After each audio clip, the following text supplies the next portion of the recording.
ఉదయకాల సమయంలో వాక్యాన్ని ధ్యానించడానికి ప్రభు మనకందరికి ఇచ్చిన అవకాశాన్ని బట్టి ఈ సమయంలో ప్రార్థనతో ఈ ధ్యానాన్ని మనం ప్రారంభించుకుందాం. అందరం తలలు వంచి ప్రార్థనలో ఏకీభవిద్దాం. ప్రేమాస్వరూపణ మా తండ్రి, దయగల ప్రభువా, ఉదయకాల సమయంలో నాయన మేమందరం కూడుకునే దేవా ఈ టెక్నాలజీని ఉపయోగించుకుంటూ దేవా నీ వాక్యాన్ని మేము ధ్యానించడానికి దేవా మేము పూనుకొని ఉండగా నాయన దేవా ఈ వాక్య పరిచర్యలో నీ ఆత్మకు నడిపింపును, నీ ఆత్మ యొక్క సహాయాన్ని, నీ ఆత్మ యొక్క అభిషేకాన్ని మాకు అందరికి దయచేసి దేవా నీ వాక్యంలో ఉన్న విషయాలను మేము దేవా గ్రహించి మా విశ్వాసములో మా ఆత్మీయతలో బలపరచబడడానికి కావాల్సిన కృపను ఆసక్తిని మాకు అందరికి కలుగు చేయమని దేవా మా విశ్వాసాన్ని బలపరిచి నీ రాజ్య వ్యాప్తి కోసం నీ రాకడ కోసం మేము సిద్ధముగా ఉండే సంఘముగా మమ్మల్ని అందరినీ దేవా సిద్ధపరచమని దేవా ఈ సమయాన్ని బట్టి నీకు వందనాలు, స్తుతులు, స్తోత్రాలు చెల్లిస్తూ సమస్త మహిమ ఘనత ప్రభావాలు నీకు ఆరోపిస్తూ యేసు నామములో ప్రార్థించి వేడి పొందినాము పరమ తండ్రి. Amen, amen, amen. ప్రభు నామంలో మీకు అందరికి వందనాలు. యువతకాల సమయంలో దేవుని వాక్యం నుంచి 2 తిమోతికి రాసిన 2వ పత్రిక 2వ అధ్యాయం నుంచి కొన్ని అంశాలను మనం ధ్యానించే ప్రయత్నం చేద్దాం. ప్రాముఖ్యంగా 20, 21, 22 వచనాలు మాత్రమే ఈరోజు మనం ధ్యానిద్దాం. అయితే ఈరోజు ప్రాముఖ్యంగా మొట్టమొదటిగా మనం ఏం చేద్దామంటే ఈ చాప్టర్ 2 తిమోతి 2nd చాప్టర్ యొక్క ఇంట్రొడక్షన్ లేదా పరిచయాన్ని మనం చూద్దాం. ఈ అధ్యాయం యొక్క ముఖ్యాంశాలు ఏంటి, ముఖ్య ఉద్దేశం ఏంటి, అపోస్తలుడైన పౌలు తిమోతికి రాస్తూ ఈ అధ్యాయంలో ప్రాముఖ్యంగా ఒక క్రైస్తవ పరిచారకుడికి ఉండవలసిన 7 లక్షణాలను అద్భుతంగా ఆవిష్కరించడం మనం చూస్తాం. ఒక క్రైస్తవ పరిచారకుడు యవన దశలో ఉన్న తిమోతికి ఒక గొప్ప బాధ్యతను, ఎఫెసీ సంఘాన్ని నడిపించే లేదా దానికి నాయకత్వాన్ని వహించే ఒక బాధ్యతను యేసు ఆయనకి ఇచ్చాం. అయితే ఆ బాధ్యతను ఎలా నెరవేర్చాలి, ఎటువంటి లక్షణాలు కలిగి ఉండాలి, ఒక క్రైస్తవ పరిచారకునికి ఉండవలసిన లక్షణాలు ఏంటి అనే విషయాన్ని ప్రాముఖ్యంగా తిమోతికి రాసిన 2వ పత్రిక 2వ అధ్యాయంలో పౌలు గారు ఆవిష్కరించడం మనం చూస్తాం. ఈ మొత్తం అధ్యాయాన్ని మనం ధ్యానిస్తున్నప్పుడు మనకు కనీసం 7 అంశాలు మనకు కనబడతాయి. ఒక పరిచారకుడికి ఉండవలసిన 7 అంశాలు, 7 లక్షణాలు ఏంటి ఆ లక్షణాలు. ఫస్ట్ దాని గురించి నేను మీకు ఒక లిస్ట్ మీకు చూపిస్తాను. దాని తర్వాత దాంట్లో నుంచి మనం ఒక అంశాన్ని మనం ధ్యానించడానికి మనం ప్రయత్నం చేద్దాం. ఈరోజు తిమోతికి రాసిన 2వ పత్రిక 2వ అధ్యాయం 26 వచనాలు ఉంటాయి. ఆ 26 వచనాల్లో మీరు ప్రాముఖ్యంగా చూస్తే క్రైస్తవ పరిచారకునికి ఉండవలసిన 7 లక్షణాలు ఏంటి అంటే, మొట్టమొదటిగా హీ ఈజ్ అ స్టూవర్డ్ అంటే ఒక నమ్మకమైన గృహ నిర్వాహకుడు. అంటే యేసు ప్రభు తనకు అప్పగించిన మర్మాలు, ఏ బోధనైతే యేసు ప్రభు తనకు అప్పగించాడో ఆ బోధ విషయంలో, ఆ ఉపదేశం విషయంలో నమ్మకంగా ఇతరులకు పరిచారకుడుగా లేదా గృహ నిర్వాహకుడుగా ఉండవలసిన బాధ్యతను అపోస్తలుడైన పౌలు తిమోతికి అప్పగించాడు. సో ఒక నమ్మకమైన గృహ నిర్వాహకుడు అంటే క్రైస్తవ పరిచారకుడు ఒక నమ్మకమైన గృహ నిర్వాహకుడుగా ఉండాలి. రెండోది ఏంటి, ఒక సైనికుడుగా ఉండాలి. ఎందుకంటే క్రైస్తవ జీవితం అనేది ఒక ఆత్మీయ పోరాటం. ఈ పోరాటంలో కనీసం 3 అంశాలు ఉంటాయి. మొట్టమొదటిగా మన శరీరంతో మనం పోరాడాలి. మన శరీరంలో పాపపు స్వభావం ఉంది. ఆ పాపపు స్వభావాన్ని మనం జయించాలి. రెండోది ఏంటి, ఈ లోకంలో ఉన్న ఈ ఆచారాలన్నింటినీ కూడా, ఈ తలంపులన్నింటినీ కూడా మనం జయించాలి. మూడోది ఏంటి, ఈ సాతాను యొక్క రాజ్యాన్ని కూడా, సాతాను యొక్క ఒత్తిడిని కూడా మనం జయించగలగాలి. సో దానికి ఉండవలసిన లక్షణం ఏంటి, ఒక మంచి సైనికుడుగా ఉండాలి. అంటే సైనికుడు అంటే ఏంటి, ఎవరైతే తను పరిచర్యకు పిలుచుకున్నాడో ఆయన పట్ల ఆయనను సంతోషపరచాలి అని ఒక బాధ్యత కలిగిన ఒక అధికారానికి లోబడగలిగిన ఒక మనస్తత్వం కలిగి ఉండాలి. అది సోల్జర్ లేదా సైనికుడుగా ఉండవలసిన లక్షణం. అంటే పరిచారకుడుగా ఉండవలసిన రెండో లక్షణం ఏంటి, he has to be a good soldier.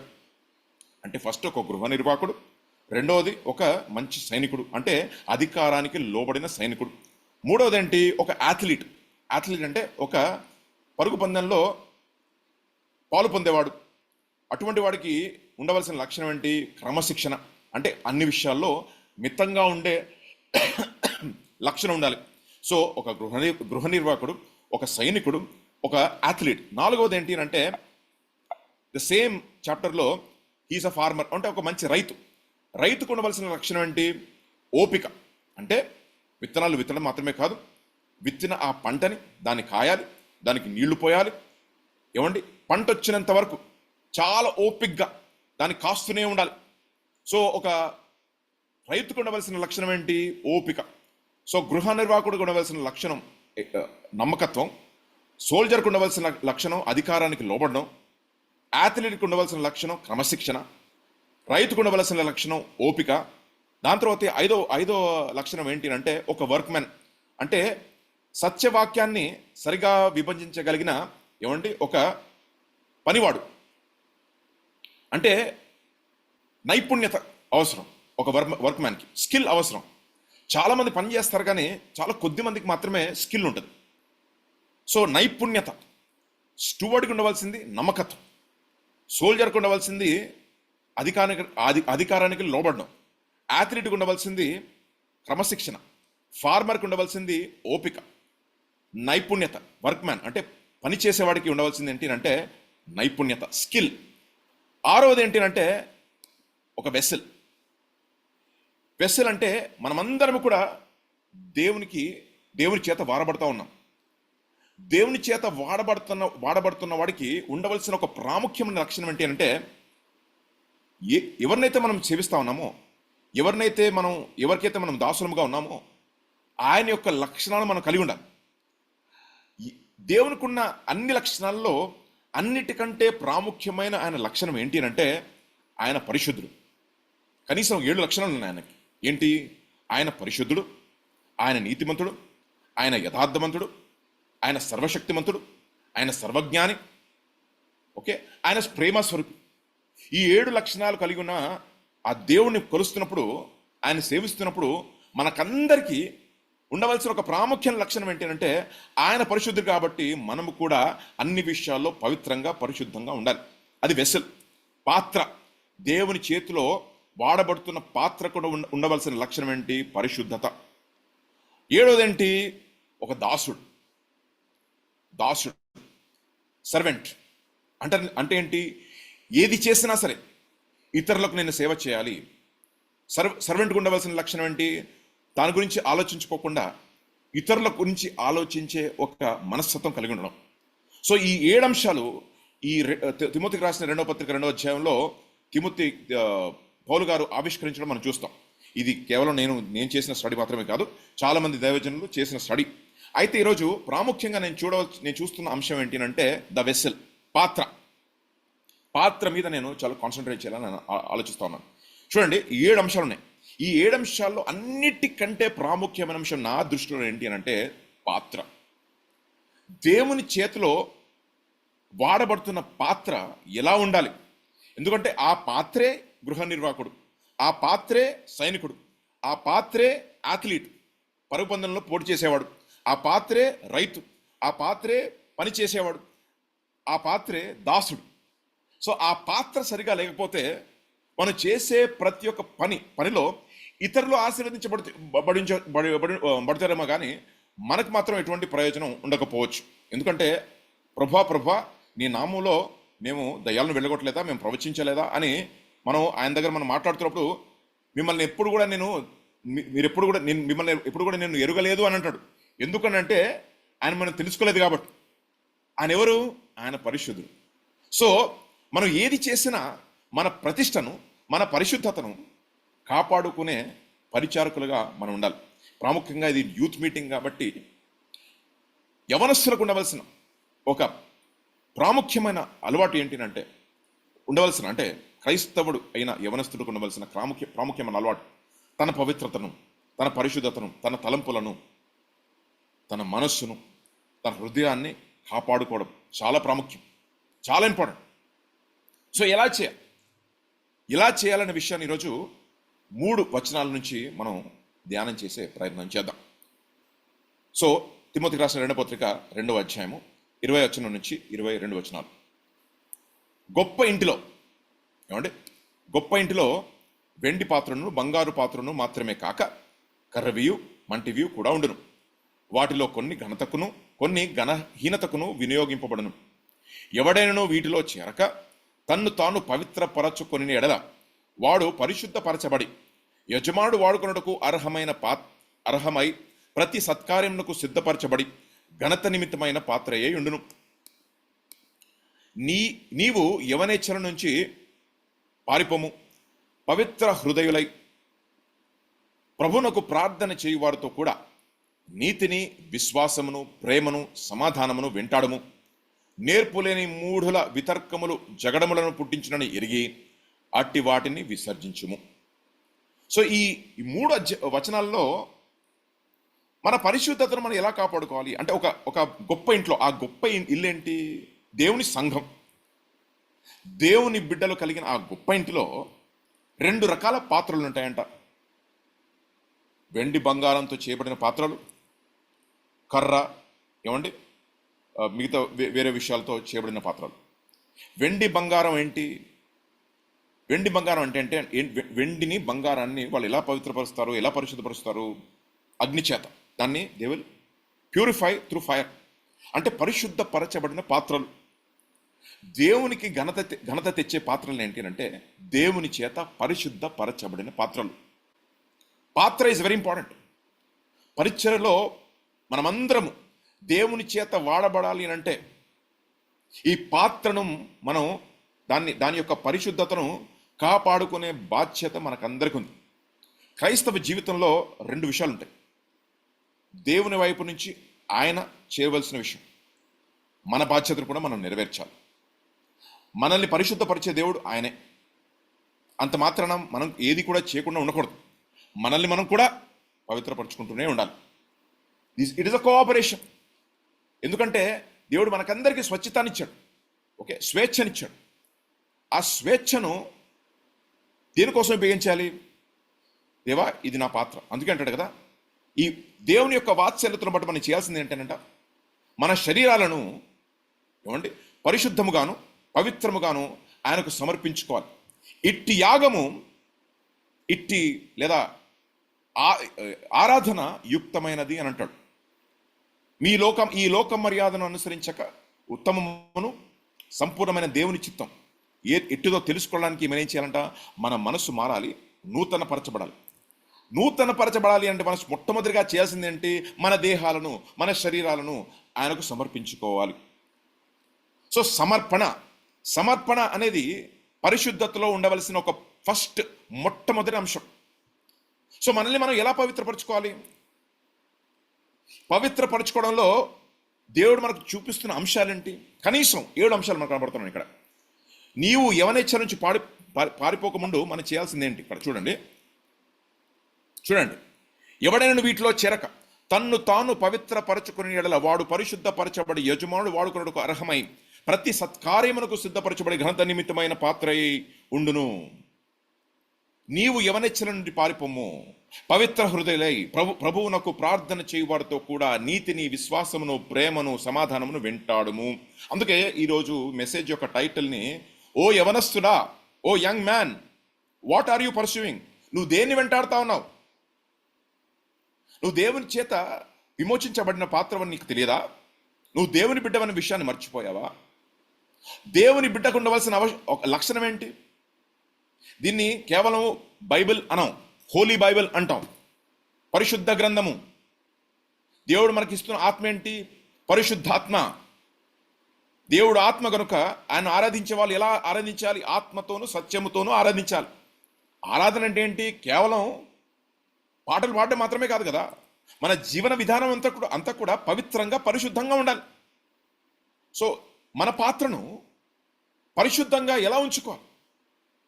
ఆయనకు ఘనత తెచ్చే పాత్ర ఏంటి? పరిశుద్ధంగా ఉండే పాత్ర మాత్రమే. పరిచారకులు చాలామంది, కానీ పరిశుద్ధంగా తమ ప్రతిష్టను, తమ సాక్ష్యాన్ని కాపాడుకునే పాత్రలు చాలా తక్కువ మంది. అందుకే మీ యొక్క అవిశ్వాసము చేతనే కదా దేవుని నామము దూషించబడతా ఉంది అని బైబిల్ సెలవుస్తా ఉంది. ఎందుకు దూషించబడతా ఉంది? ఎందుకంటే వాళ్ళ పవిత్రతను, వాళ్ళ పరిశుద్ధతను, వాళ్ళ యొక్క ప్రతిష్టను కోల్పోయారు కాబట్టి. సో యవనస్తులు కావచ్చు, ఎవరైనా కావచ్చు, యవనస్తులుగా ప్రాముఖ్యంగా ఈ పరిశుద్ధతను ఎలా కాపాడుకోవాలనే విషయాన్ని పౌలు గారు తిమోతితో చెబుతూ కనీసం ఇక్కడ 7 విషయాలను ప్రస్తావించడం మనం చూస్తాం. ఆ 7 విషయాలు ఏంటి? ఫస్ట్, ఇంగ్లీష్లో ఇక్కడ నేను లిస్ట్ చేస్తాను, దాన్ని నేను మళ్ళీ తెలుగులో తర్జుమా చేస్తాను. ఫస్ట్, ఫ్లీ యూత్ఫుల్ లస్ట్స్, అంటే యవనేచ్ఛల నుంచి పారిపో, ఫస్ట్ అంశం. రెండోది ఏంటి? Change your company. Change your company అంటే ఏంటి? నీ సహవాసాన్ని మార్చుకో. యవనేచ్ఛల నుంచి పారిపో, నీ సహవాసాన్ని మార్చుకో. మూడోదేంటి?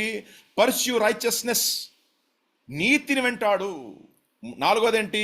పర్స్యూ ఫెయిత్, విశ్వాసాన్ని వెంటాడు. ఐదోదేంటి? పర్స్యూ లవ్, ప్రేమను వెంటాడు. ఎటువంటి ప్రేమ సార్? యవనస్తుల మధ్య ఉండే ప్రేమ కాదు, దాని గురించి మాట్లాడుతున్న మాటే కాదు ఇక్కడ. ఈ ప్రేమ వేరే ప్రేమ, దాని గురించి మనం చూద్దాం. పర్స్యూ రైచియస్నెస్, నీతిని వెంటాడు. పర్స్యూ ఫెయిత్, విశ్వాసాన్ని వెంటాడు. పర్స్యూ లవ్, ప్రేమను వెంటాడు. పర్స్యూ పీస్, సమాధానం వెంటాడు. సమాధానం అన్న మాటకి అర్థం ఏంటి? సంపూర్ణత అని అర్థం. అంటే ఏది ప్రారంభించినా సరే దాన్ని పూర్తి చేయి, సంపూర్ణంగా ఉండు ప్రతి విషయంలో. సో ఏంటి? యవనేచ్ఛల నుంచి పారిపో, నీ సహవాసాన్ని మార్చుకో, నీతిని వెంటాడు, విశ్వాసాన్ని వెంటాడు, ప్రేమని వెంటాడు, సమాధానం వెంటాడు. లాస్ట్ పాయింట్ ఏంటి? ఈ విశ్వాసాన్ని, ఈ సమాధానాన్ని కాపాడుకో. నీ ప్రతిష్టను, నీ పరిశుద్ధతను, నీ పవిత్రతను, నీ యొక్క పరిచర్యను కాపాడుకునే బాధ్యత దేవుడికి అప్పగించాడని విషయం ఎప్పుడు కూడా మర్చిపోకు అని 7 విషయాలు ఇక్కడ ప్రస్తావించడం మనం చూస్తాం. సో ఫస్ట్ ఏంటి? ఫ్లీ యూత్ఫుల్ లస్ట్స్, యవనేచ్ఛలు, ఇచ్ఛ. యవనస్తులకు ఉండే ఇచ్చ ఏంటి? యవనస్తులు అనగానే మన మనసులో వచ్చే ఒక చిత్రం ఏంటి? వీళ్ళకందరికీ ఏముంటుంది? మనం ఏమనుకుంటా, వాడు చెప్పిన మాట వినడు అంటే వాడికి ఏముండేది? తిరుగుబాటు తత్వం ఉంటుంది. ప్రాముఖ్యంగా తల్లిదండ్రులు చెప్పిన మాట వినరు, వాడు ఇష్టం వచ్చింది వాడు చేస్తాడు, యవనిచ్ఛ. సో యవనస్తులకు ఉండవలసింది హలో యా అందరికి వినపడుతుంది కదా? ఓకే. సో యవనస్తులకు ఉండవలసిన లక్షణం అంటే first, flee youthful lust, learn to say no. వద్దు అని చెప్పడం నేర్చుకోవాలి యవనస్తు. ఏమంటే దేనికి నో అని చెప్పాలి? దేవునికి కాదు, ఆశలకి, పాపానికి, ఆకర్షానికి నో అని చెప్పడం నేర్చుకో. బైబిల్లో మనల్ని అందరినీ సవాలు చేసే మనల్ని సవాలు చేసే యవనస్తుల్లో 2 ఉంటారు. ఎవరు వాళ్ళు? యోసేపు, దానియేలు. ప్రారంభ దశ నుంచే వాళ్ళు ఏం చెప్పడం నేర్చుకున్నారు? నో అని చెప్పడం నేర్చుకున్నారు. దానియేలు ఏం చెప్పాడు? మీరు మీరు నాకు ఇస్తున్న ఈ భోజనాన్ని నేను తినలేను. ఎందుకు? నా పవిత్రతను నేను కాపాడుకోవాలి. ఇవి నేను తింటే నన్ను నేను అపవిత్రపరుచుకుంటాను. ఈ భోజనం వాక్యానుసారమైన భోజనం కాదు. నేను యూదుడిని. వాక్యంలో దేవుడు నేను ఏది తినాలో, ఏది తినకూడదో, ఏది నన్ను పవిత్రపరుస్తుందో, ఏది అపవిత్రపరుస్తుందో అన్న విషయాన్ని చాలా స్పష్టంగా చూపించాడు. కనుక నా ప్రతిష్టను నేను కాపాడుకోవాలి అంటే ఇది నేను తినకూడదు అంటే దీనికి ఏం చెప్పాలి? నేను నో, వద్దు అని చెప్పాలి. సో 2 యవనస్తులు. ఎవరు వాళ్ళు? యోసేపు వద్దు అని చెప్పాడు, దానియేలు వద్దు అని చెప్పాడు. అందుకే వాళ్ళిద్దరికీ ఒక విజయవంతమైన విశ్వాస జీవితాన్ని కలిగి ఉండడానికి వాళ్ళ కారణం ఏంటి? ముఖ్య కారణం ఏంటి? ఒక ముఖ్య లక్షణం ఏంటి అని అంటే వద్దు అని చెప్పడం నేర్చుకున్నారు. To say no. అందుకే చూడండి, ఆదికాండం 39వ అధ్యాయం పోతిఫర్ భార్యతో యోసేపు అంటున్న మాట చూడండి. అటు తర్వాత అతని యజమానుని భార్య యోసేపు మీద కన్ను వేసి తనతో శయనించమని చెప్పాను. అయితే అతడు ఒప్పక నా యజమానుడు తనకు కలిగినదంతయు నా చేతికి అప్పగించను కదా, నా వశంలో తన ఇంట్లో ఏమున్నదో అతడు ఎరగడు, ఈ ఇంట్లో నాకంటే పైవాడు ఎవడునూ లేడు అయితే నీవు అతని భార్యవైనందున నిన్ను తప్ప మరి దేనిని నాకు అప్పగింపక ఉండలేదు. కాబట్టి నేనెట్లు ఇంత ఘోరమైన దుష్కార్యము చేసి దేవునికి విరోధముగా పాపము కట్టుకొందునని తన యజమాని భార్యతోనను దినదినము ఆమె యోసేపుతో మాట్లాడుచుండెను గాని అతడు ఆమెతో శయనించుటకైనను ఆమెతో ఉండుటకైనను ఆమె మాట విన్నవాడు కాడు. అంటే ఏం చేస్తా ఉన్నాడు? పారిపోతా ఉన్నాడు. యవనేచ్ఛల నుంచి ఏం చేస్తా ఉన్నాడు? పారిపోతా ఉన్నాడు. He's fleeing youthful lusts. అంటే ఏంటి చూడండి, ఇక్కడ దినదినము ఆమె యోసేపు వెంట వస్తానందంట. కానీ ఏం చేస్తాడు మనడు అంటే, ఎట్టి పరిస్థితుల్లో కూడా నేను పాపంలో పడిపోకూడదు, ఇటువంటి అవకాశాన్ని ఇవ్వకూడదు అని ఏం చేస్తా ఉన్నాడు? తన పవిత్రతను, తన పరిశుద్ధతను కాపాడుకుంటా ఉన్నాడు. సో సంసోనుకు ఉన్న అవలక్షణం ఏంటి? నో అని చెప్పలేకపోవడమే. సో అందుకే ఏం జరిగింది? యెహోవా ఆత్మ అతన్ని విడిచిపెట్టి వెళ్ళిపోయింది. కానీ యెహోవా ఆత్మ విడిచిపెట్టి అతను వెళ్ళిపోయిందన్న విషయాన్ని కూడా తను గ్రహించలేకపోయాడు. ఎందుకు? Because he never said no. పాపానికి నో అని చెప్పలేకపోయాడు. అందుకే యవనస్తులందరూ నేర్చుకోవాల్సిన ఒక పదం ఏంటి తెలుసా? వద్దు. 2 పదాలు, రెండు అక్షరాలు మాత్రమే. వద్దు అని చెప్పడం నేర్చుకో. No, NO. Learn to say no. Next, change your company. నీ సహవాసాన్ని మార్చుకో. అంటే యవనేచ్ఛల్లో పడిపోకుండా నీ పరిశుద్ధతను కాపాడుకోవాలంటే నీకు ఉండవలసిన లక్షణం ఏంటి? ఒక మంచి స్నేహం లేదా స్నేహితుల కంపెనీ ఉండడం చాలా ప్రాముఖ్యం. అంటే ఏంటి? పెద్దల పర్యవేక్షణలో, పాస్టర్ల పర్యవేక్షణలో, ఎవరైతే అందరు కలిసి ఎవరినైతే అంటే యేసుని ఎవరినైతే వెంబడిస్తా ఉన్నారో వాళ్ళతో కలుస్తూ మీ విశ్వాస యాత్రను కొనసాగించాలి. ఎందుకు? చాలా ప్రాముఖ్యం. చూడండి, ఎందుకంటే వాక్యం చెప్తున్నమాట. కొరింథీయులకు రాసిన మొదటి పత్రిక 15వ అధ్యాయం 33వ వచనం ఏంటది? మోసపోకండి, దుష్ట సాంగత్యం ఏం చేస్తుందంట? మంచి నడవడిని చెరిపేస్తుంది. అంటే ఏంటి? దుష్ట సాంగత్యము అంటే నీ కంపెనీ, నీ సహవాసం, నీ ప్రవర్తనను నిర్ధారించేదేంటి? నీ సహవాసం. ఏం చేస్తారు? అందుకే కదా మొట్టమొదటి కీర్తన ఏంటి సార్? మొట్టమొదటి కీర్తన ఏంటి? దుష్టుల ఆలోచన చొప్పున నడువక, పాపుల మార్గమును నిలవక, అపహాసకులు కూర్చుండక. అక్కడ ఎవరున్నారు? వాళ్ళు దుష్టులున్నారు, పాపులున్నారు, అపహాసకులున్నారు. వీళ్ళ మధ్యలో కూర్చుండక నువ్వు చేయాల్సిందేంటి? యెహోవా ధర్మశాస్త్రమునందు ఆనందించుచు దివారాత్రము దాన్ని ధ్యానించేవారు ధన్యులు. అంటే వీళ్ళందరినీ, ఈ కంపెనీ అంతటిని కూడా విడిచిపెట్టేసేసి నువ్వు చేయాల్సిందేంటి? ఎవరైతే విశ్వాసంలో ఎదుగుతా ఉన్నారో, ఎవరికైతే యేసు ప్రభువుని వెంబడించాలి, ఆయన సంతోషపరచాలి, ఆయన చిత్తాన్ని నేను తెలుసుకోవాలి, నేను పరిశుద్ధంగా జీవించాలనే ఆసక్తి ఎవరికైతే ఉందో వాళ్ళతో పాటు సహవాసం చేయాలి. లేకపోతే ఏమవుతుంది? దుష్ట సాంగత్యం మంచి నడవడిని చెరిపేస్తుంది. మంచి నడవడి దుష్ట సాంగత్యాన్ని మార్చివేస్తుంది అంటలేదు ఇక్కడ. గమనించాలి. You should understand, it is not that good behaviour will change bad behaviour. No no no no no no no it is other way. అందుకే ఇర్మియా గ్రంథం 15వ అధ్యాయం 16వ వచనంలో ఇర్మియాతో ఉన్న మాట ఏంటి? నువ్వు ప్రభావితం చేయాలి కానీ వాళ్ళు నిన్ను ప్రభావితం చేయకూడదు అని అంటాడు.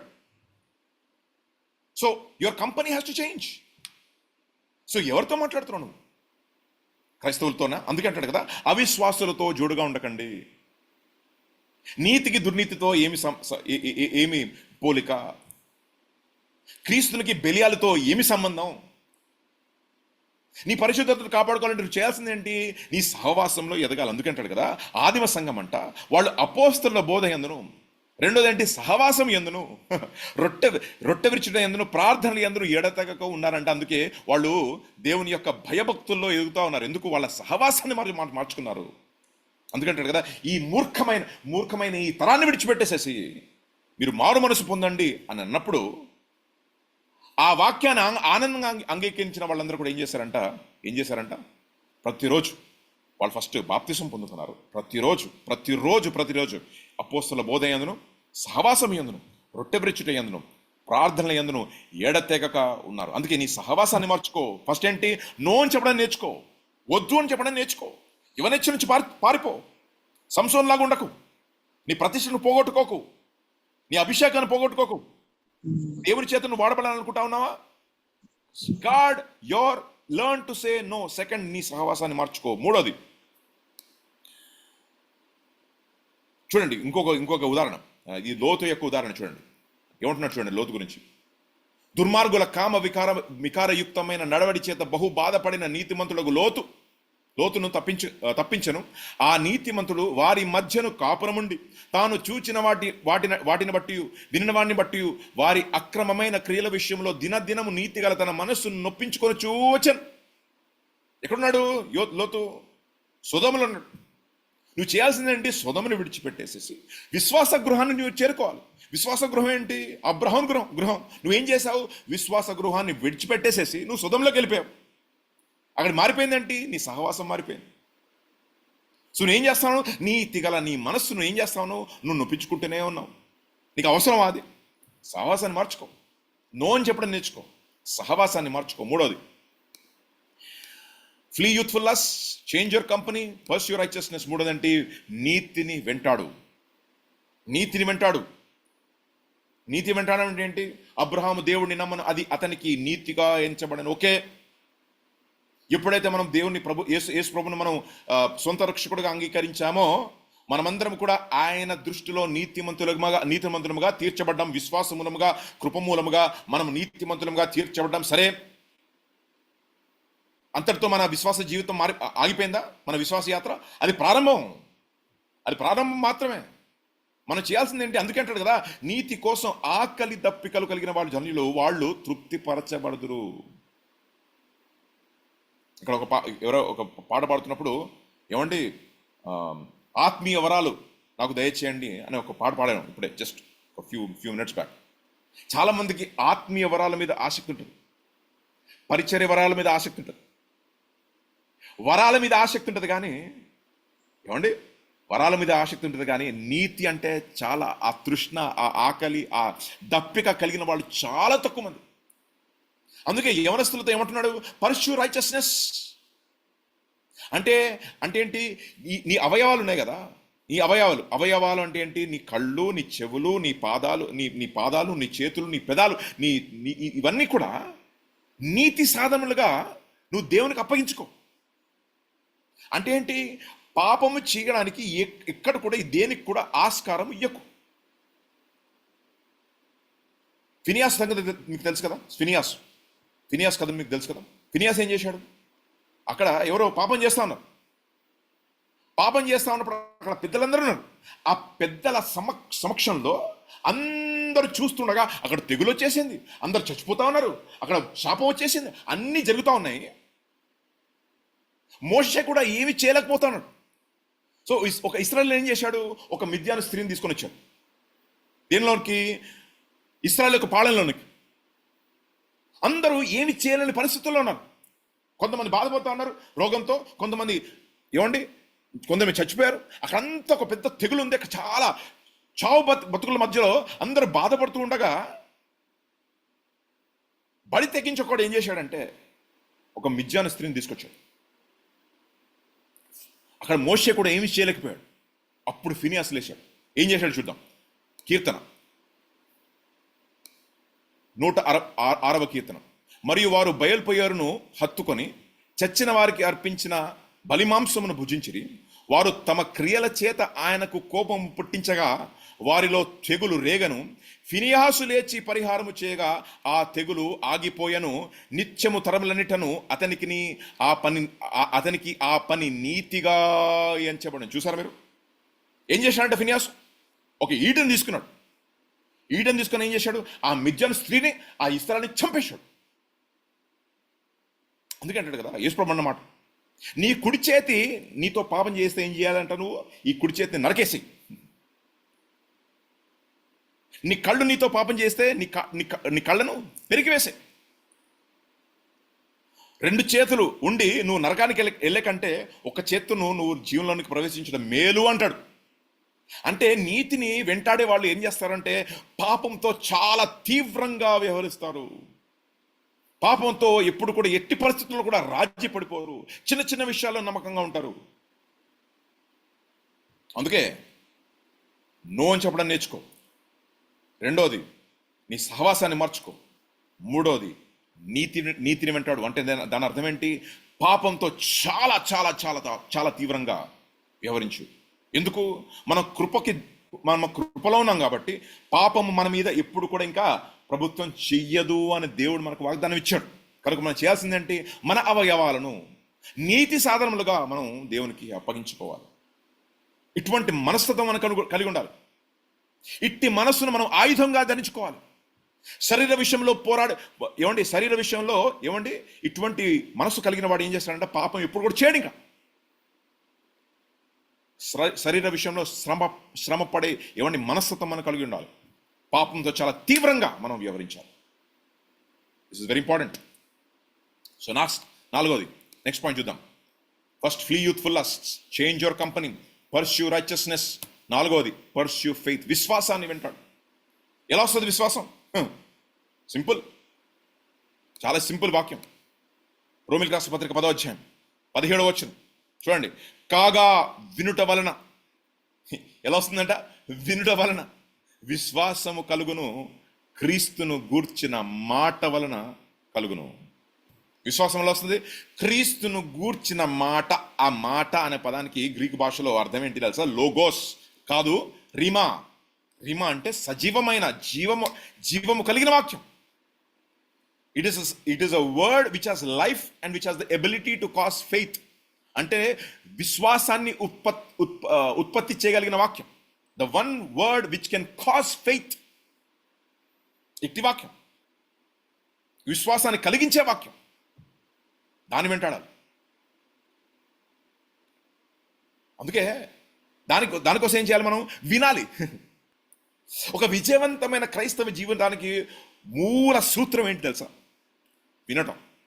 ఏ తరంలో అయినా సరే, పాత నిబంధనలు అయినా సరే, కొత్త నిబంధనలు అయినా సరే. అందుకే అంటారు కదా, వినగలిగే చెవులు గలవాడు ఏం చేయాలంట? ఆత్మ చెప్పే సంగతులు వినగలగాలి. అంటే దానికి ఫస్ట్ ఏంటి? క్రైస్తవ జీవితంలో మనం ఒక ఫస్ట్ ప్రాముఖ్యమైన అంశం ఏంటి? మోస్ట్ ఫండమెంటల్ క్రమశిక్షణ ఏంటి? వినడం. The ability to hear. కొన్ని ఉదాహరణలు మీకు చూపిస్తాను చూడండి. లూకాసు వార్త 8వ అధ్యాయం, లూకాసు వార్త 8వ అధ్యాయము 18వ వచనం. కలిగిన వానికి ఇవ్వబడును, లేని వాని యొద్ద నుండి తనకు కలిగినదాన్ని అనుకున్నది కూడా తీసివేయబడును గనుక మీరు ఎలాగూ వినుచున్నారో చూచుకొనడని చెప్పాను. నెక్స్ట్ పాయింట్, ఓకే, మార్క్స్ వార్త 4వ అధ్యాయం 24వ వచనం. మరియు ఆయన మీరు ఏమి వినుచున్నారు. అక్కడ ఏంటి? మీరు ఎలాగూ వినుచున్నారో, మీరు ఏమి వినుచున్నారో జాగ్రత్త. అంటే అన్ని విషయాల్లో విశ్వాసాన్ని కలుగ చేయవు. కనుక మీరు ఏమి వినుచున్నారో జాగ్రత్త, మీరు ఎలాగ వినుచున్నారో జాగ్రత్త. నెక్స్ట్ పాయింట్, నిర్గమకాండం 15వ అధ్యాయం. మీ దేవుడని యెహోవా వాక్కును శ్రద్ధగా విని ఆయన దృష్టికి న్యాయమైనది చేసి ఆయన ఆజ్ఞలకు విధేయులై ఆయన కట్టలన్నింటినీ అనుసరించి నడిచిన నేను ఐగుప్తులకు కలుగ చేసిన రోగములలో ఏదియు మీకు రానియను, నిన్ను స్వస్థపరచు యెహోవాను నేనే అనను. అంటే స్వస్థత పొందుకోవాలని మనం చేయాల్సింది ఏంటి? మీరు మీ దేవుడని యెహోవా వాక్కును ఎలా వినాలంట? శ్రద్ధగా విని. దానివల్ల వచ్చేదేంటి? విశ్వాసం. ఇంకో వాక్యం చూపిస్తాను చూడండి. ద్వితీయోపదేశకాండం 28వ అధ్యాయం. నీవు నీ దేవుడని యెహోవా మాట శ్రద్ధగా విని నేడు నేను నీకు ఆజ్ఞాపించుచున్న ఆయన ఆజ్ఞలన్నింటినీ అనుసరించి నడుచుకున్న ఏళ్ళ నీ దేవుడని యెహోవా భూమి మీద ఉన్న సమస్త జనముల కంటే నిన్ను హెచ్చించును. నీవు నీ దేవుడని యెహోవా మాట వినని ఎడల ఈ దీవెనలన్నీ మీకు వచ్చి నీకు ప్రాప్తించును. అంటే ఏంటి? నువ్వు దీవెనల వెంట వెళ్ళాల్సిన అవసరమే లేదు. ఆ దీవెనలే, ఆ బ్లెస్సింగ్సే నిన్ను వెంటాడతాయి. ఇప్పుడు నువ్వు ఆయన మాట శ్రద్ధగా వింటే. ఆశీర్వాదాలకు కారణం ఏంటి సార్? ఆయన మాట వినడం. ఆరోగ్యానికి కారణం ఏంటి సార్? ఆయన మాట వినడం. శాపాలకి కారణం ఏంటి సార్? ఆయన మాట వినకపోవడం. అంతే కదా. సో దీంతో ఎలా వివరించాలి? ఇప్పుడు పర్స్యూ ఫెయిత్ అంటే నేను ఎలా పర్స్యూ చేయాలి? ఫెయిత్ని, విశ్వాసాన్ని నేను ఎలా వెంటాడాలి? అంటే విశ్వాసాన్ని వెంటాడకుండా ఆటంకపరిచేది ఏంటి నా జీవితంలో? ద్వితీయోపదేశకాండం 21వ అధ్యాయంలో ఇలా రాసి చూద్దాం.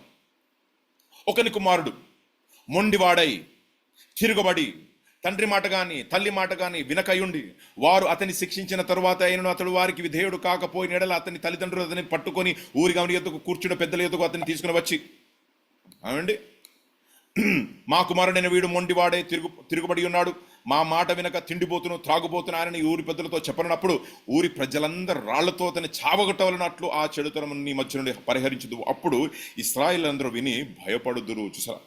చూసారా అంటే ఇంత తీవ్రంగా, అంటే చెప్పిన మాట వినకపోవడానికి కారణం ఏంటి? మనలో ఉన్న తిరుగుబాటు తత్వం. దాన్ని ఏం చేయాలి? మనం చంపేయాలి. ఎలా చంపేయాలి సార్? సిలువ. చచ్చిపోయాడు కదా వీడు ఏం చేశారు చూడండి, నెక్స్ట్ వర్స్. మరణ శిక్షకు తగిన పాపము ఒకడు చేయగా అతన్ని చంపి మ్రాను మీద వ్రేలాడ దీసిన ఎడల అతని శవము రాత్రి వేళ ఆ మ్రాను మీద నిలుపకూడదు. వ్రేలాడ దీయబడిన వాడు దేవునికి శాపగ్రస్తుడు. కానీ చరిత్రలో ఎవరు సార్ మన కోసం శాపంగా మార్చబడ్డాడు? యేసు ప్రభు. ఆయన సిలువ. మ్రాను మీద వ్రేలాడ దీయబడిన వాడు శాపగ్రస్తుడు. ఎందుకు? మన శాపాలు ఎందుకు వచ్చాయి? ఆయన మాట మనం వినలేదు కాబట్టి. అందుకే మన కోసం ఆయన శాపముగా మార్చబడ్డాడు. దేనికోసం? మనమందరము కూడా ఆయన ఆశీర్వాదాన్ని మనం పొందుకోవడం కోసం. సో వినడానికి ఆటంకపరిచే అలవాటు ఏంటి? లక్షణం ఏంటి? మన తిరుగుబాటు తత్వం. దాన్ని ఏం చేయాలి? మనం అణిచివేయాలి, దాన్ని చంపేయాలి. అందుకే అంటాడు కదా, బాప్తిస్మలో అంటే మన ప్రాచీన పురుషుడు ఆయనతో పాటు సిలువ వేయబడ్డాడు అనే విషయాన్ని మనం గ్రహించాలి. This is how we pursue faith. లోబడాలి. ఎవరికి లోబడాలి? తల్లిదండ్రులకు లోబడాలి. ఎవరికి లోబడాలి? పాస్టర్కి లోబడాలి. ఎవరికి లోబడాలి? దేవుడు నియమించిన ప్రతి ఆత్మీయ అధికారానికి లోబడే మనస్తత్వం మనం కలిగి ఉంటేనే తప్ప మనం విన్నట్టు కాదు. చాలా మంది వింటారు. ఎందుకంటే కదా, ప్రభువా అని ఎందుకు చెప్తా ఉన్నావు, కానీ నా మాట మాత్రం నువ్వు వింటలేదు. నువ్వు ప్రభా అంటా ఉన్నావు, కానీ నా మాట మాత్రం నువ్వు వినటం లేదు. వినకుండా ఆటంకపరిచేది ఏంటా లక్షణం? తిరుగుబాటు తత్వం. దాన్ని మనం జయించాలి. సో 4 పాయింట్స్ చూసాం మరి ఇక్కడ. ఏంటది? First point, flee youthfulness. No అని చెప్పడం నేర్చుకో, వద్దు అని చెప్పడం నేర్చుకో. నీ సహవాసాన్ని మార్చుకో. నీతిని వెంటాడు, విశ్వాసాన్ని వెంటాడు. 5వ విషయం, పర్స్యూ లవ్. ప్రేమను వెంటాడు. ఎటువంటి ప్రేమ సార్ ఇది? ఈరోజు మాట్లాడుతున్న ప్రేమ గురించి కాదు, సినిమాలు చూపించే ప్రేమ గురించి కాదు. ఈ ప్రేమ బైబిల్లో చూపించిన ప్రేమ, ఈ లోకంలో చూపించిన ప్రేమ చాలా వేరుగా ఉంటాయి. Completely two different concepts. ఈ ప్రేమ ఎలా వస్తుంది? మీకు చూపిస్తాను చూడండి. తిమోతికి రాసిన మొదటి పత్రిక 1వ అధ్యాయం 5వ వచనం. ఉపదేశ సారము ఏమనగా పవిత్ర హృదయం నుండి, మంచి మనస్సాక్షి నుండి, నిష్కపటమైన విశ్వాసము నుండి కలుగు ప్రేమయే. చూసారా? ఉపదేశ సారం ఏంటి?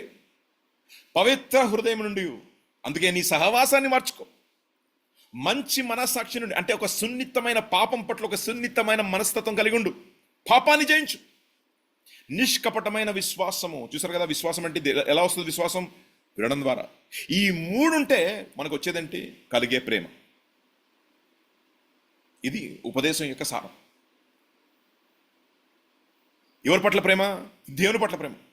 అన్నిటికంటే ముఖ్యమైన ఆజ్ఞ అంటే నీ పూర్ణ హృదయంతోను, నీ పూర్ణ మనసుతోను, నీ పూర్ణ బలముతోను, నీ పూర్ణ వివేచనతోను ఏం చేయాలంటే నువ్వు నీ దేవుని ప్రభువుని ప్రేమించుటయే ఆజ్ఞలన్నింటిలో మొట్టమొదటి ప్రాముఖ్యమైన ఆజ్ఞ. అది రావాలంటే మనం చేయాల్సిందేంటి? ఒక పవిత్రమైన హృదయం కలిగి ఉండాలి. అంటే ఎటువంటి ఉద్దేశాలు, మన ఉద్దేశాల్లో మనకు పవిత్రత ఉండాలి. ఒక మంచి మనస్సాక్షి ఉండాలి. అంటే పాపం పట్ల సున్నితత్వం కలిగి ఉండాలి. నిష్కపటమైన విశ్వాసం కలిగి ఉంటేనే తప్ప ప్రేమ మనకు నిజంగా ఉన్నట్టు కాదు. So pursue love. ఇంకో 2 విషయాలు చూపించి ముగించేస్తాను చూడండి. ఫ్లీ యూత్ఫుల్నెస్, వద్దు అని చెప్పడం నేర్చుకో. చేంజ్ యువర్ కంపెనీ, నీ సహవాసాన్ని మార్చుకో. పర్స్యూ రైచియస్నెస్, నీతిని వెంటాడు. పర్స్యూ ఫెయిత్, విశ్వాసాన్ని వెంటాడు. పర్స్యూ లవ్, ప్రేమను వెంటాడు. 6వది పర్స్యూ పీస్, సమాధానాన్ని వెంటాడు. సమాధానం వెంటాడాలంటే మనం చేయాల్సింది ఏంటి? మన మనస్సు, దాన్ని కాపాడుకో. మన తలంపుల్ని కాపాడుకో. ఎందుకు? ఎప్పుడు వస్తుంది మనకు సమాధానం? యెషయా గ్రంథం యెషయా గ్రంథం 26వ అధ్యాయం 2-3 వచనాలు చూడండి. సత్యమును ఆచరించి నీతి గల జనము ప్రవేశించినట్లు ద్వారములను తీయుడి. ఎవని మనస్సు నీ మీద ఆనుకొనునో వానిని నీవు పూర్ణ శాంతి గలవానిగా కాపాడుదువు, ఏలయనగా అతడు నీ యందు విశ్వాసముంచి ఉన్నాడు. చూసారా, ఎవని మనస్సు సార్, ఎవని మనస్సు నీ మీద ఆనుకొనునో వానిని నీవు పూర్ణ శాంతి, జస్ట్ నాట్ ఆర్డినరీ శాంతి. పూర్ణ శాంతి అంటే హెబ్రీ భాషలో శాంతి అంటే దాని అర్థం ఏంటి తెలుసా? సంపూర్ణత, హోల్నెస్. సంపూర్ణమైన శాంతి మనకు కావాలి అని అంటే మన మనస్సు ఆయన మీద ఆనుకుని ఉండాలి. అది జరగాలంటే మనం చేయాల్సిందేంటి? రోమిలకు రాసిన పత్రిక చూడండి, 12వ అధ్యాయం చూడండి, 12వ అధ్యాయం 2వ వచనంలో ఏమని రాస్తుంటది? ఈ లోక మర్యాదను అనుసరించక ఉత్తమమును అనుకూలమును సంపూర్ణమైన దేవుని చిత్తమెట్టిదో పరీక్షించి తెలుసుకున్నట్లు నీ మనస్సు మారి నూతన మగుట వలన రూపాంతరము పొందుడి. మనసు మారాలి ఫస్ట్. అంటే మారు మనస్సు పొందుకుంటూనే ఉండాలి. ఒక్కసారి కాదు, మనం విశ్వసించిన మొట్టమొదటిసారి కాదు, ప్రతిసారి మన వాక్యం వింటున్నప్పుడు కూడా, ఎప్పుడు వాక్యం వింటున్న ప్రతిసారి కూడా మనం చేయాల్సిందంటే మన మాటను, మన మనస్సును మార్చుకుంటూనే ఉండాలి. దేవుని చిత్తాన్ని తెలుసుకోవాలి, ఆ చిత్తానికి అనుకూలంగా మన ఆలోచన విధానాన్ని కూడా మార్చుకుంటూనే ఉండాలి. అందుకే ఫిలిప్పీ పత్రిక 4వ అధ్యాయంలో మెట్టుకు సహోదరులారా, ఏ యోగ్యత అయినను మెప్పైనను ఉండినడల, ఏవి సత్యమైనవో, ఏవి మాన్యమైనవో, ఏవి న్యాయమైనవో, ఏవి పవిత్రమైనవో, ఏవి రమ్యమైనవో, ఏవి ఖ్యాతి గలవో వాటి మీద ధ్యానము ఉంచుకొనడి. ధ్యానం మనస్సు, ఆలోచన విధానం. అందుకే చెప్పాను కదా, యెహోవా ధర్మశాస్త్రమునందు ఫస్ట్ ఆనందించాలి. You should have love towards God's word. దివారాత్రం దానిని మనం ధ్యానించాలి. అప్పుడేముంటుంది? మన మనస్సులో సమాధానం ఉంటుంది. మన మనస్సు ఆయన వాక్యం మీద ఆనుకునింది కాబట్టి what we have is peace. Last point, దాని తర్వాత ముగించాలి. వద్దు అని చెప్పడం నేర్చుకో, నీ సహవాసాన్ని మార్చుకో, నీతిని వెంటాడు, విశ్వాసాన్ని వెంటాడు, ప్రేమని వెంటాడు, సమాధానాన్ని వెంటాడు. లాస్ట్లో జరిగేదేంటి? ఆ సమాధానాన్ని నువ్వు కాపాడుకోవాలి కూడా. నీ ప్రతిష్టను కాపాడుకునే బాధ్యత కూడా దేవుడే నీకు అప్పగించాడు. You have to guard it. So ఎలా చేయాలి అది చూద్దాం. ఫిలిప్పీ పత్రిక 4వ అధ్యాయం. దేన్ని గూర్చి చింతించకండి. యవనస్తులారా, మీ భవిష్యత్తు గురించి మీరు చింతించకండి. ఎవరిని పెళ్లి చేసుకోవాలి, ఎటువంటి ఏ ఉద్యోగం చేయాలి, ఏది చదువుకోవాలి, దాని గురించి ప్రాముఖ్యంగా మీరు చింతించకండి. దేని గురించి చింతించాలి? మొదట ఆయన రాజ్యాన్ని, ఆయన నీతిని వెతికితే సమస్తము కూడా ఆయనే మనకు అనుగ్రహిస్తాడు. వీటి వెంట ఎవరు వెంటాడుతూ ఉన్నారు? అన్యజనులు, విశ్వాసంలో లేని వాళ్ళు, అవిశ్వాసులు. దాని గురించి బాధపడుతూ ఉంటారు. మన దేని గురించి బాధపడాలి? ఆయన రాజ్యం నా జీవితంలో స్థాపించబడాలి. నా కుటుంబంలో, నా వ్యక్తిగత జీవితంలో, నా సంఘంలో, నేను పనిచేసే ఆ వృత్తిలో ప్రతి విషయంలో కూడా దేవుని రాజ్యం స్థాపించబడాలి. ఆయన రాజ్యాన్ని, ఆయన నీతిని వెతికితే ప్రతిదీ కూడా ఆయన మనకు అనుగ్రహిస్తాడు. అవిశ్వాసంలాగా ఉండకండి. ఎంతసేపు ఏమి తినాలి, ఏమి త్రాగాలి, ఏది ధరించుకోవాలి, ఇవన్నీ దాని గురించి ఆలోచిస్తూ ఉంటాం. అందుకే కొరింథీయులకు రాసిన మొదటి పత్రిక 15వ అధ్యాయం 19వ వచనంలో ఏమంటే రాస్తుంటుందంటే, ఈ జీవితంలో మాత్రమే మనకు యేసుక్రీస్తులో నిరీక్షణ ఉంటాయంట. అందరికంటే దౌర్భాగ్యులు మనమే. ఎందుకు సార్? ఎందుకంటే అవిశ్వాసులకి మనకు ఎటువంటి తేడా లేదు కాబట్టి. సో ఈ సమాధానాన్ని మనం కాపాడుకోవాలి అంటే యవనస్తులారా, ప్రాముఖ్యంగా ఆయన నీతిని, ఆయన రాజ్యాన్ని వెతకండి. దాన్ని వెతకండి, దాన్ని వెంటాడండి. రాజ్యం అంటే ఏంటి? రాజ్యంలో ఒక రాజు ఉంటాడు. ఆయన ఈ రాజు యొక్క ఆధీనంలో, లేదా ఆయన యొక్క ఆధ్వర్యంలో నీ జీవితాన్ని కొనసాగించండి. Let you be led by God. ఆయన చేత నడిపించబడండి. Be led by the spirit. ఆయన ఆత్మ చేత నడిపించబడండి. మిమ్మల్ని మీరు ఆయనకు సమర్పించుకోండి. Submit yourself unto him. లేకపోతే మీ జీవితాన్ని మీరు వేస్ట్ చేసుకుంటారు, వృధా చేసుకుంటారు. నో అని చెప్పడం నేర్చుకోండి యవనస్తులారా. Flee youthful lusts. నో అని చెప్పడం నేర్చుకోండి. Change your company. మీ సహవాసాన్ని మార్చుకోండి. నీతిని వెంటాడండి, ఫినియస్ లాగా. ఫెయిత్ని వెంటాడండి, విశ్వాసాన్ని వెంటాడండి. అంటే ఏంటి? దేవుని వాక్యంలో ఎదగండి. Pursue love. పవిత్రమైన హృదయం కలిగి ఉండండి, నిర్మలమైన మనస్సాక్షి కలిగి ఉండండి, సున్నితమైన మనస్సాక్షి కలిగి ఉండండి. నిష్కపటమైన విశ్వాసం కలిగి ఉంటే దానిలో నుంచి వచ్చేదేంటి? ప్రేమ. Pursue piece. సమాధానం వెతకండి. God your peace. 7 లక్షణాలు చేస్తాయి.